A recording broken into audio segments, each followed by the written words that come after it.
Hey guys, Cybertron here, bringing you my second match against Wonseok Jang in the 2013 USA vs Korea Pokemon Showdown. This tournament took place a couple of weeks ago and pitted 7 of the best Pokemon players from both USA and Korea against each other.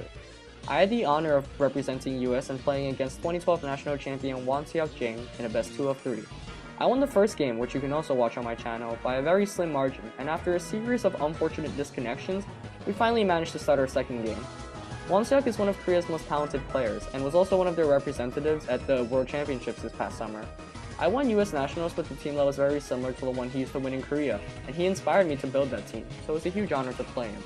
Now, moving on to team preview, his 6 Pokemon that he brought were Wonseok, Tundra, Heracross, Metagross, Hydreigon, and Politoed, which is a mix of just strong Pokemon with the Rain mode.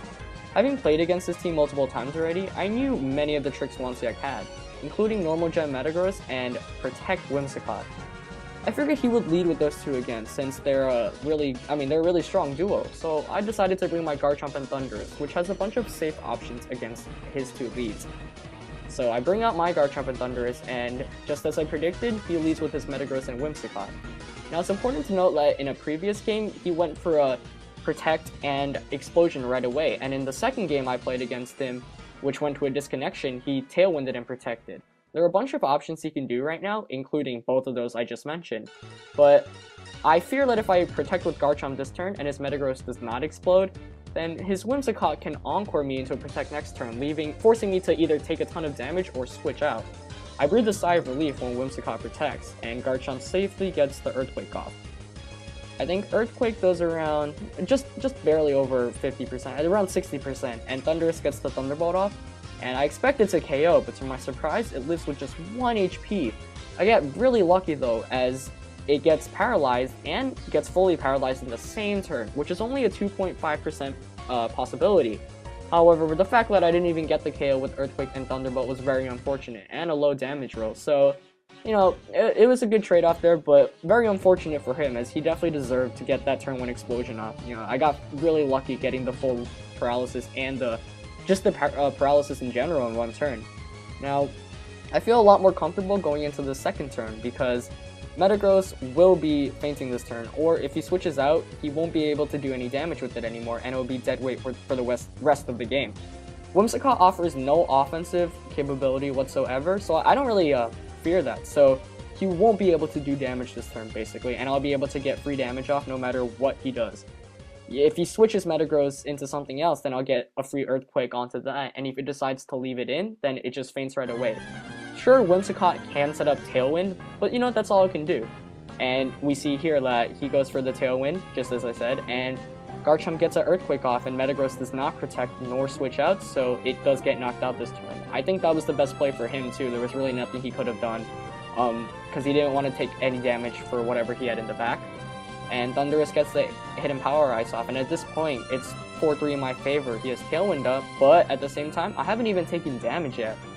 Now, he brings in his Politoed to swap in for the Metagross I just KO'd, and knowing that Tailwind will be going out in a couple of turns, I want to conserve my Garchomp, because Hydro Pump with Water Gem in Rain will knock out my Garchomp, so I decide that my best play is probably here to switch it out. I don't want to Protect because he can Encore my Protect with Whimsicott the following turn, and I know Thundurus can easily take a Water Gem boosted Hydro Pump, because it's lived to live, you know, the strongest special attacks, such as Draco Meteor from Latios. He actually goes for an Encore on Thundurus, which is surprisingly, you know, a really strong move. I was going for the Thunderbolt on Politoed, but because of the Encore, I'm locked into Hidden Power Ice, which does barely anything to it.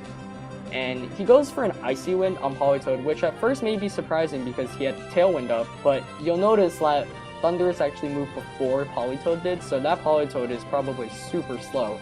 But now after Icy Wind, he'll be able to outspeed both my Thundurus and my Tyranitar.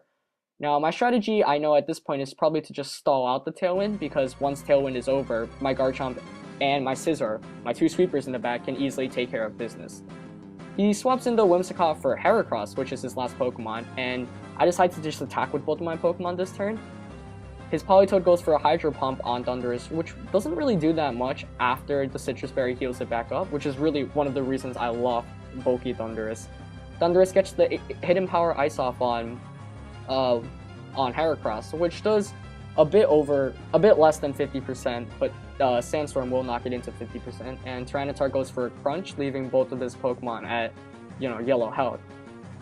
Heracross is really scary offensively because Bug Gem boosted Mega Horde can pretty much KO anything that doesn't resist it, even Cresselia, so I want to be careful of that. But, at this point, I know that once I bring in Garchomp and let Tailwind is over, I probably have the game won. So I want to make sure I can conserve all my Pokemon and bring in Garchomp safely. I go for Protect, expecting the Mega Horn from Heracross, which is exactly what he does. And he actually goes for an Icy Wind instead of a Hydro Pump with his Politoed, probably expecting a Garchomp switch in. I just go for a Hidden Power Ice to do some more damage to his Heracross, since that's the main threat right now. And Encore and Tailwind both finally end, so now his Pokemon aren't fast, and once I can bring in Garchomp, the game is pretty much over.